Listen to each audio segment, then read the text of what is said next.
부활절 아침 우리에게 주신 하나님의 말씀은 신약 성경 누가복음 24장 25절로 35절에 있는 말씀 되겠습니다. 신약 성경 140면입니다. 140면 누가복음 24장 25절부터 봉독하겠습니다. 이 계시의 말씀을 봉독할 때에 다 함께 하나님의 음성을 들으실 수 있기를 바랍니다. 이르시되 미련하고 선지자들이 말한 모든 것을 마음에 더디 믿는 자들이여, 그리스도가 이런 고난을 받고 자기의 영광에 들어가야 할 것이 아니냐 하시고, 이에 모세와 모든 선지자들의 글로 시작하여 모든 성경에 쓴 바 자기에 관한 것을 자세히 설명하시니라. 그들이 가는 마을에 가까이 가매 예수는 더 가려 하는 것 같이 하시니, 그들이 강권하여 이르되 우리와 함께 유하사이다, 때가 저물어 가고 날이 이미 기울었나이다 하니, 이에 그들과 함께 유하러 들어가시니라. 그들과 함께 음식 잡수실 때 떡을 가지사 축사하시고 떼어 그들에게 주시니, 그들이 눈이 밝아져 그인 줄 알아보더니 예수는 그들에게 보이지 아니하시는지라. 그들이 서로 말하되 길에서 우리에게 말씀하시고 우리에게 성경을 풀어주실 때에 우리 속에서 마음이 뜨겁지 아니하더냐 하고, 곧 그때로 일어나 예루살렘에 돌아가 보니 11 제자와 및 그들과 함께한 자들이 모여 있어 말하기를 주께서 과연 살아나시고 시몬에게 보이셨다 하는지라. 두 사람도 길에서 된 일과 예수께서 떡을 떼심을 자기들에게 알려주신 것을 말하더라. 아멘. 성도 여러분, 성경에 나타난 사람 중에 가장 불행한 사람이 누구겠습니까? 수수께끼 같은 얘기입니다만은 사람 중에 가장 불행한 사람이 누굴까? 이런 성경 수수께끼가 있습니다. 그것은 누구냐 하면 나사로입니다. 죽은 지 나흘 만에 예수님께서 살리셨습니다. 그 살리셨다는 데까지는 참 행복하고 복된 사람처럼 보이지만 그 사람은 또 죽었거든요. 이 사람이 죽는다는 게 얼마나 힘든 건데, 한 번 죽으면 되지 이 사람은 2번 죽었거든요. 그러니까 가장 불행한 사람이다, 이런 수수께끼 같은 해답이 있습니다. 그런데 그 다음 얘기입니다. 전설에 전해지는 대로 이 죽었다가 살아난 나사로에게 사람들이 물어봤답니다. 그 죽을 때 어떻더냐? 그 죽음의 고통이 어떻더냐? 죽어보니 어떻더냐? 하고 물었더니 나사로가 빙그레 웃으며 하는 말이 그 별거 아니야 그랬답니다. 그런 줄 아세요? 별거 아니에요. 죽음이란 별거 아닙니다. 부활의 문제는 근본적으로 창조 질서에서 그 신비로운 진리를 찾아야 합니다. 창조하실 때 아주 그 한마디 한마디가 참 중요합니다. 종류대로. 여러분, 그냥 성경 읽으면서 슬쩍 지나가고 있지만은 이거는요, 우주적인 중요한 문제를 해답하는 얘기입니다. 종류대로. 먼저는 무기체를 창조하십니다. 천지와 바다와 만물, 무기체입니다. 두 번째가 유기체입니다. 그것이 식물과 동물입니다. 그 다음에 세 번째가 인격체입니다. 우리 사람입니다. 사람은 참 이상하게 또한 복합적으로 창조하셨어요. 몸은 흙으로, 그 생명은 영으로. 그래서 성경에 분명히 인간 창조에 대한 얘기가 2가지로 나옵니다. 흙으로 만들었다. 또 하나는 하나님의 형상으로 사람을 창조했다. 딱 두 가지로 나옵니다. 이 두 가지가 중요한 의미가 있는 것입니다. 그것이 바로 인간의 모습입니다. 차원이 다릅니다. 차원이 다르다는 걸 잊지 말아야 합니다. 여기서 한번 짚고 넘어가야겠습니다. 진화론이라는 게 있습니다. 머티리얼리즘이라고요. 유물사관입니다. 진화론을 가진 유물사관에서는 딱 모든 것은 물질입니다. 모든 것은 흙입니다. 모든 것은 헛된 물질입니다. 그래서 사실 말하면 이론적입니다. 그죠? 이 진화론자의 생각은 흙에서 단세포도린 동물이 나왔고 아미가 같은 단세포동물이 진화해서 우리 동물이 되고 동물이 인간이 되고 이렇게 됐다. 여기서 한 가지 알아야 할 것은 성경은 분명히 말합니다. 종류대로 소는 소요, 말은 말이요, 닭은 닭이요, 독수리는 독수리입니다. 종류대로. 독수리가 변해서 닭이 되는 거 아닙니다. 소가 변해서 말이 되는 거 아닙니다. 그러나 진화론자는 모든 것이 물질이다 하고 보니까 그 모든 것이 다윈의 유명한 종의 기원에서 종의 기원은 하나입니다. 흙덩어리입니다. 아니올시다. 성경은 분명히 말합니다. 종류대로. 그것이 오묘한 진리를 가집니다. 저는 이것을 어렸을 때 책에서 보고 할 때 이런 예를 들은 사람이 있어요.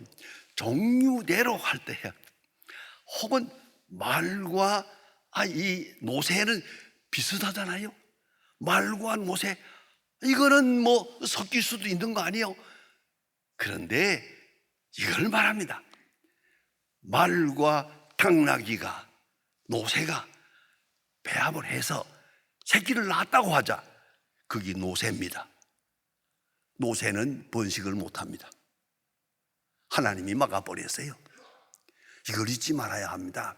그러니까 종류대로 창조하셨고 종류대로 보존되고 있다는 것을 잊지 말아야 합니다.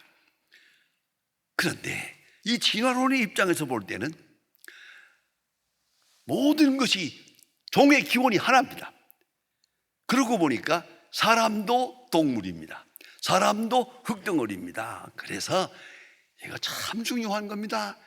요새 흔히 와서 이렇게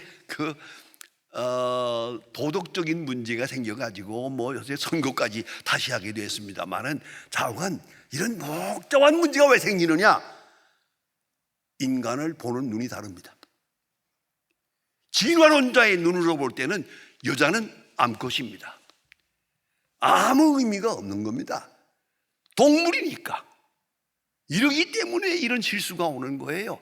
그건 진화론적 철학 속에서 인격을 소중히 여기는 도덕성이 없기 때문에 이 같은 일들이 생기는 것이에요.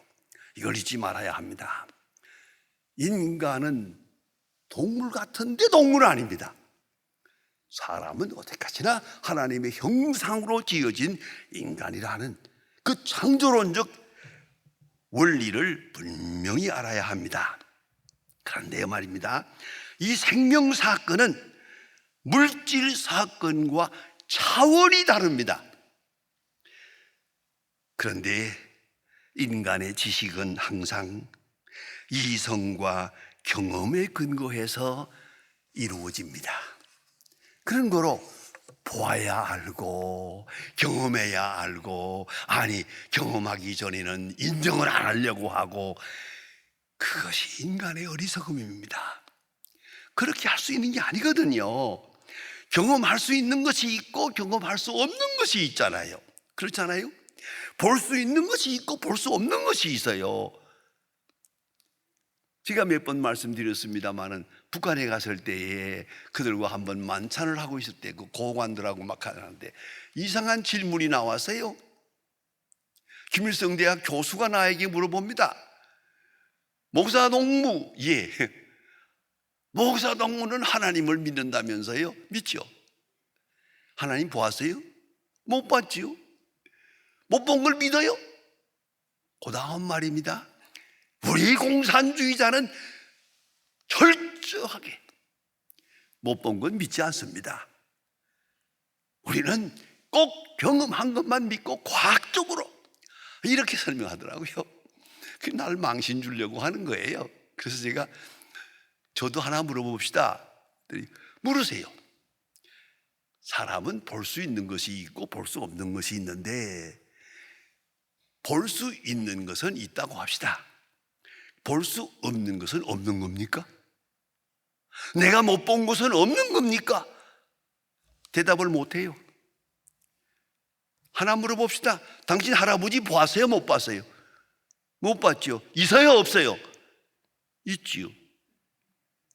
그런 거예요. 보는 것만 있는 게 아니에요.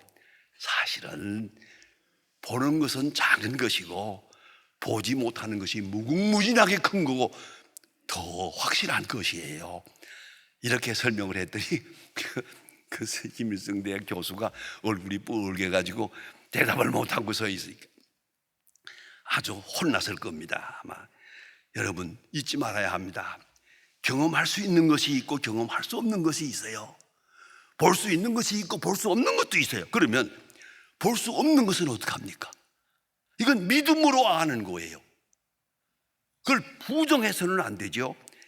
믿음으로 아는 거예요. 이걸 알아야 합니다. 역사적 사건, 그건 믿음으로 아는 거예요. 그런데 더욱 중요한 것은 우리 경험이라는 게 그렇습니다. 우리가 보고 듣고 만지고 경험하지 않습니까? 이 경험은 단회적인 것이 있고 반복적인 것이 있어요. 딱 한 번만 경험할 수 있는 게 있고 다시는 지나가니까 경험할 수가 없잖아요. 그런 게 있거든요. 그러나 사실은 엄격히 말하면 경험이란 전부가 단회적입니다. 왜냐? 한번 옛날을 생각해 볼까요? 여러분이 생전 처음 애인을 만나가지고 연애할 때, 생전 첫 번 만났을 때, 천사 같고 화끈하고 아주 아름답게 보았을 겁니다. 그 다음날 또 만나서요. 어제하고 오늘하고 다르잖아요. 같은 사람을 만나고 있지만은 경험이 다르거든요. 이건 두 번째 경험이요.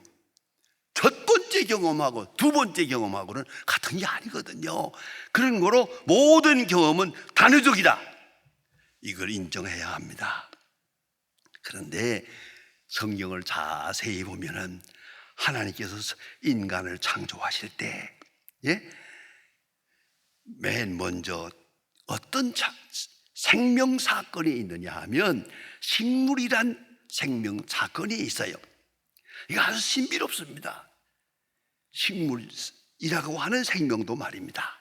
적은 씨앗, 아주 작은 씨앗이 떨어져서 이게 싹이 나고 큰 나무가 되고 열매가 맺는 걸 보세요. 얼마나 신기해요.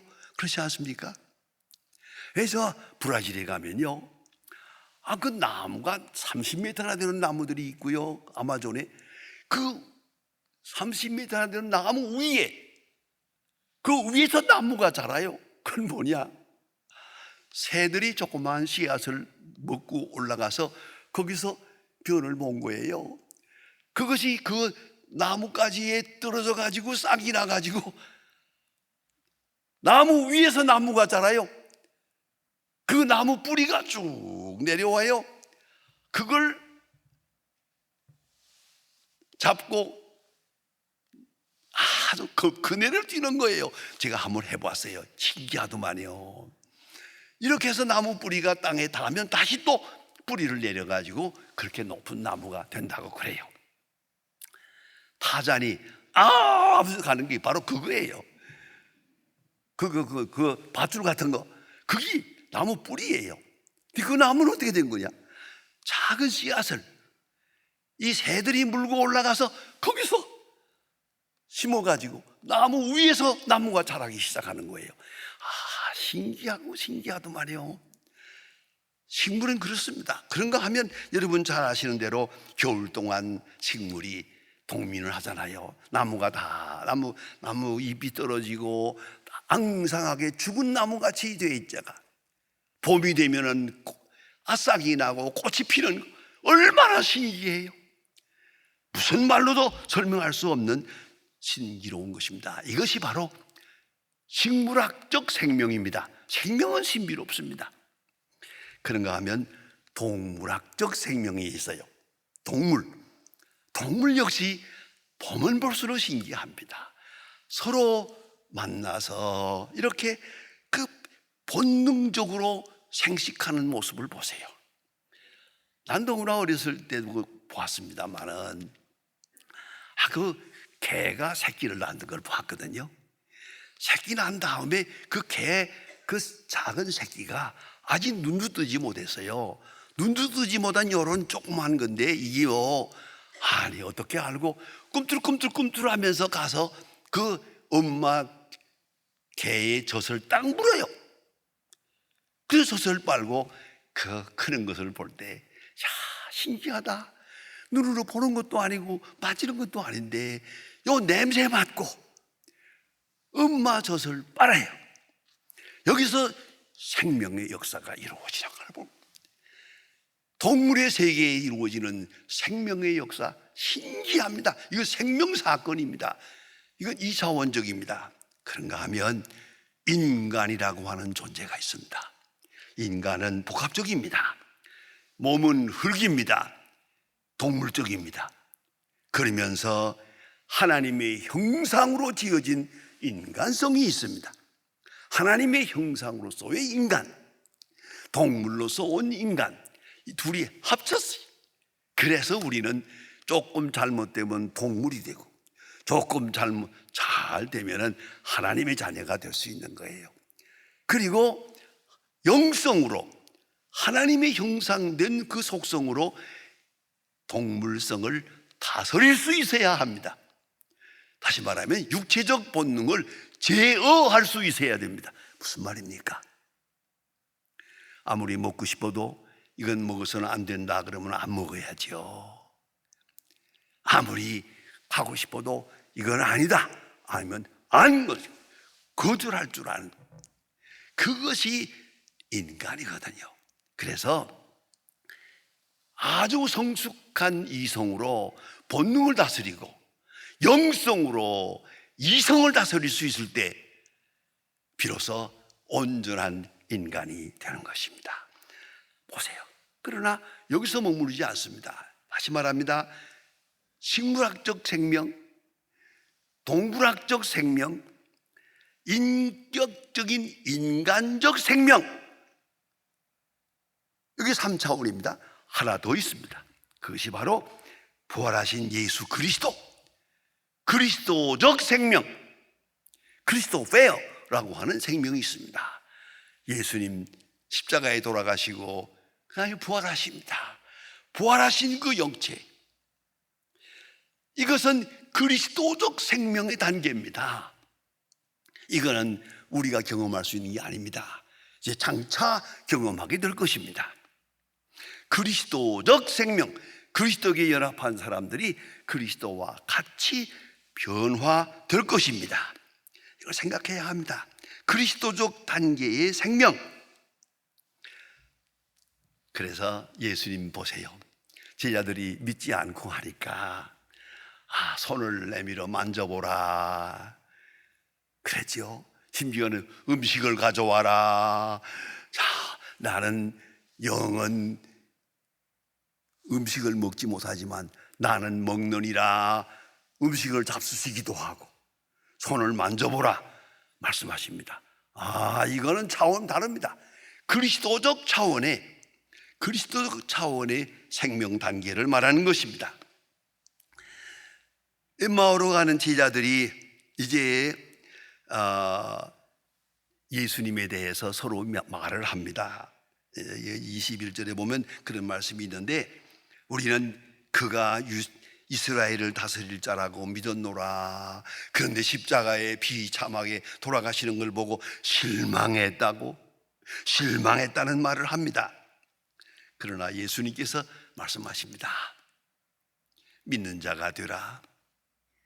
여러분, 예수님이 부활하신 사건은 역사적 사건입니다. 그러나 그것을 믿는 사람의 믿음에 있는 것은 믿음 사건입니다. 히스토리컬 이벤트, 페이스 이벤트, 믿음 사건이 중요합니다. 그 믿을 때만 그 사건이 내게 생명력이 되고 내 사건이 되는 것입니다. 이건 믿는 자에게만 이걸 잊지 말아야 합니다.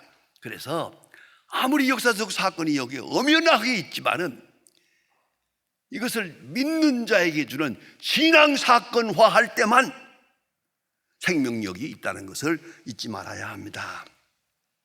그래서 오늘 성경에 보면 성경의 말씀을 더디 믿는 자여, 그 한마디가 마음에 깊이 감동을 줍니다. Slow believer, 더디 믿는 자여.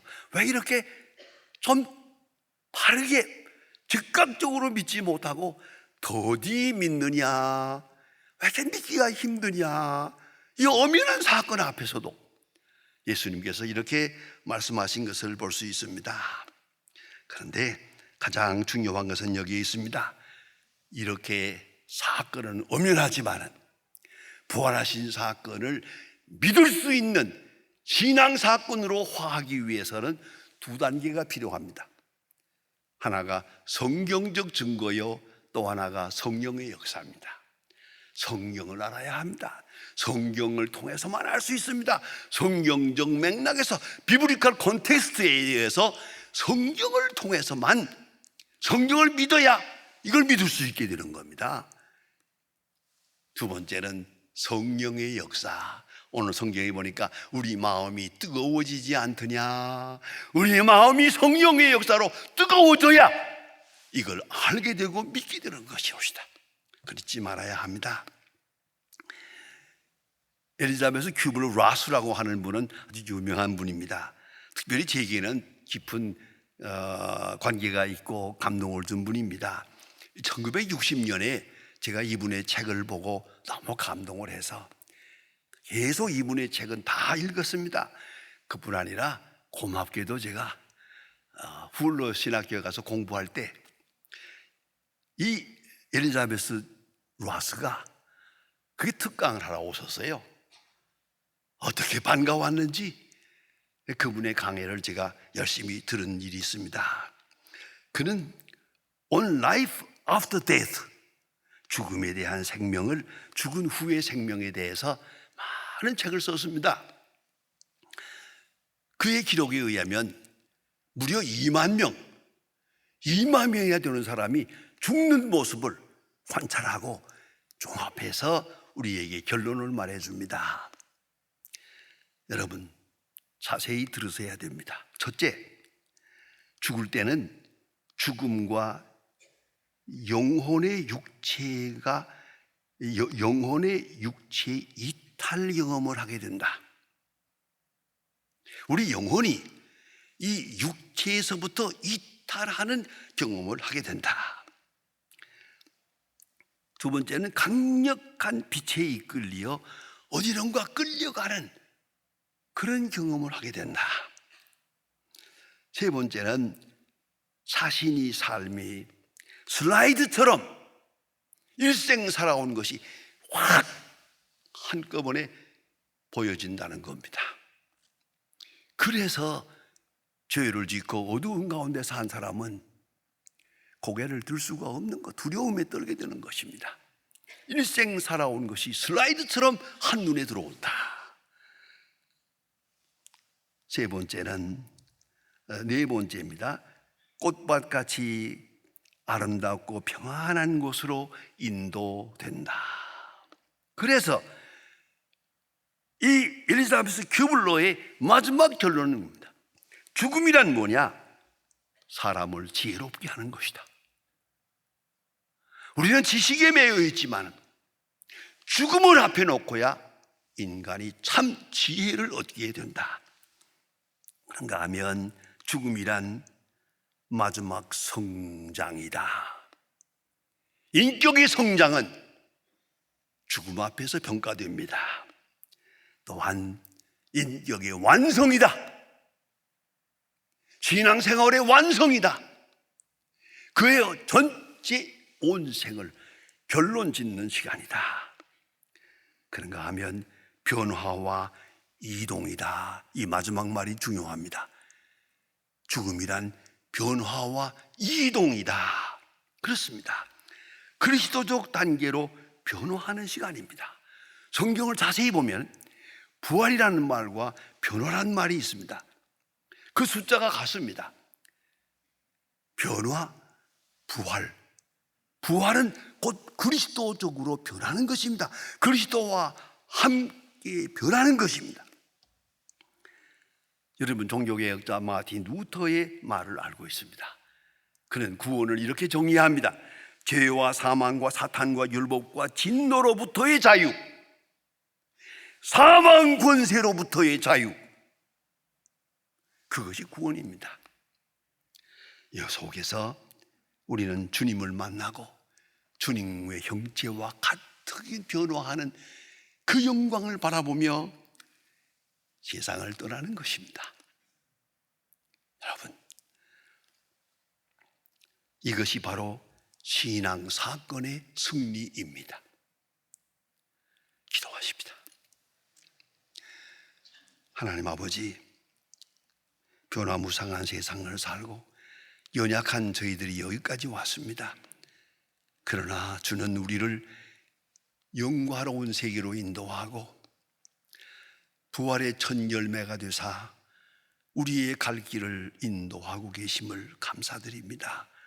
우리에게 확실한 믿음을 주셔서 주님과 동행하며 주의 거룩한 은총에 연합하며 항상 밝은 빛에 살고 반그 빛을 지향하고 참 소망 부활 신앙으로 승리할 수 있게 하옵소서.